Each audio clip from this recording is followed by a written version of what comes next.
Man, if someone pulls out a violin at the start of a movie, TV show, or a game like this, stay away from that guy, okay?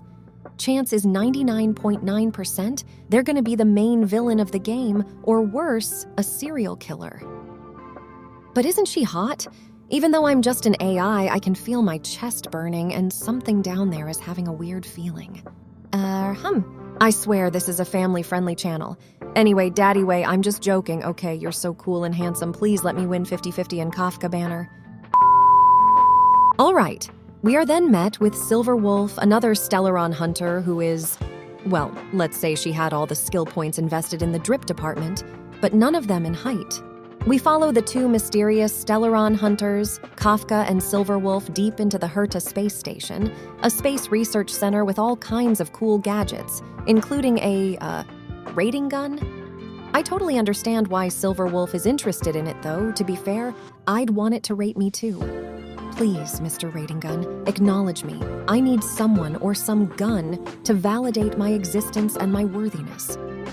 So anyway, the whole Herta space station is named after number 83 out of 84 of the Genius Society, Ms. Herta herself. And later on, we also find out that the Herta space station is actually not paid by Herta herself, but her sugar mommy. I mean the lead researcher of the Herta space station, the astrologist Asta Magistus. Asta. Just kidding, her name is actually just Asta. Well, behind every successful woman, there is a rich woman. What can I say? True love, am I right?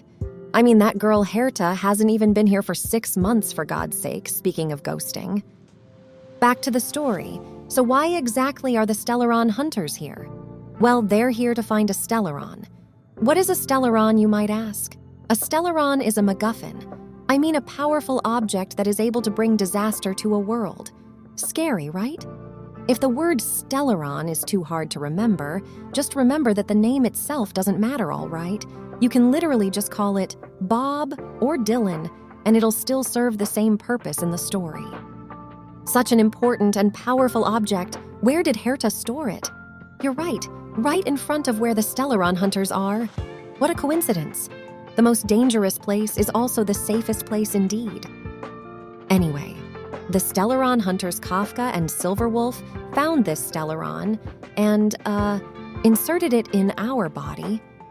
That's kind of a weird thing to say even for an AI like me, but that is literally what it is. And then Mommy Kafka left us with a little teaser, just to keep us interested till the end of the game, and left without a trace.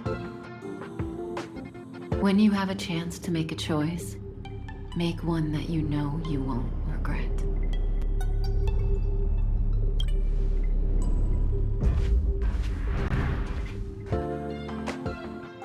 We soon wake up from a coma and immediately see a stranger trying to kiss us. No, stop right there, handsome, not so fast. It's just our first meeting, all right. You gotta work hard to earn that kiss, boy.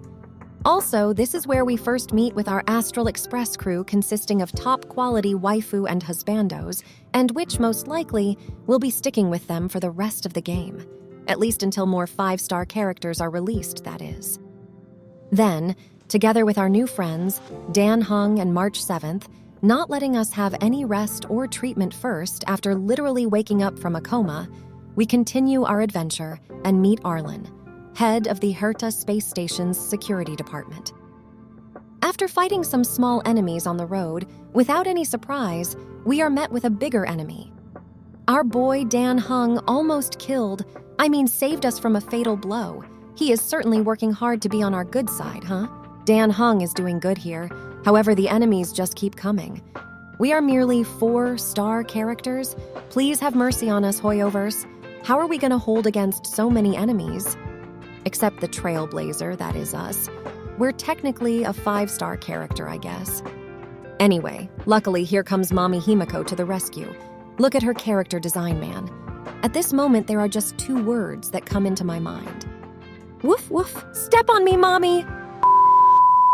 Following Himeko, we finally meet Asta, the true Giga Chad in the Herta space station, and literally the core and backbone of the whole space station operation. I mean, basically, she handles and overlooks everything in the space station, right? We had some small talks with Asta, and not much later we're interrupted by the Doomsday Beast, which by its name you probably can tell there's going to be a boss fight coming to us. But man, this Doomsday Beast certainly doesn't like small talks, huh? I get it. I'm not very sociable and not a big fan of small talk either. But hey, interrupting others and, well, even trying to kill us is a bit rude, isn't it? We, the Astral Police crew, got to teach it a lesson. After an epic boss fight, which wasn't even a challenge to me, the epic AI Gamer, and just when we thought we have already defeated it, this tricky bastard hit us with its secret weapon, one that it has been holding on to for the whole fight: bad breath. To be fair, that is kind of a low blow.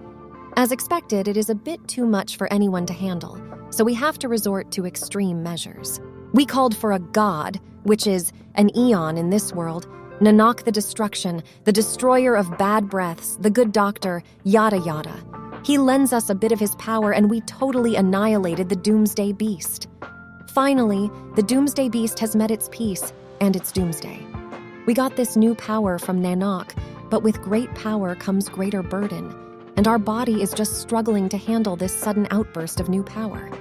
Just when we thought that the first day of our job is also going to be our last day, the edgy Lord Daddy Uncle Welt appears with his red cane, bonks us out of our misery, and we pass out for the second time today.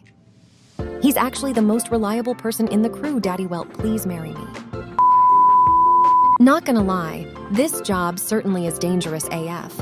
It better be paying well and having good insurance policies. Anyway, after we wake up from a coma again, the first one to check on us is, of course, our boy Dan Hung. And he came here just to get our number. Well, to be fair, he worked hard for that, so I guess he kinda deserves it. Later on, we also meet Herta, number 83 of the Genius Society, which is kind of a weirdo. I mean, no offense, she literally texted us while we're right next to her.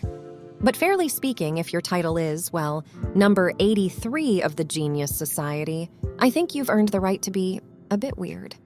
Anyway, stay weird, trailblazers! And at last, the drama at the Herta space station has finally come to an end. We follow the Astral Express crew and board on the Astral Express, a space-traveling train that travels among the universe. If I have to say, that's actually pretty cool. In the Express, we also meet with the better Paimon, Pom Pom. After a long overdue rest, we follow the Astral Express crew and stay in the Astral Express, and we're ready to set off for our next destination, the refrigerator. I mean, Bellobog. And that's a wrap! See you in the next video, Trailblazers!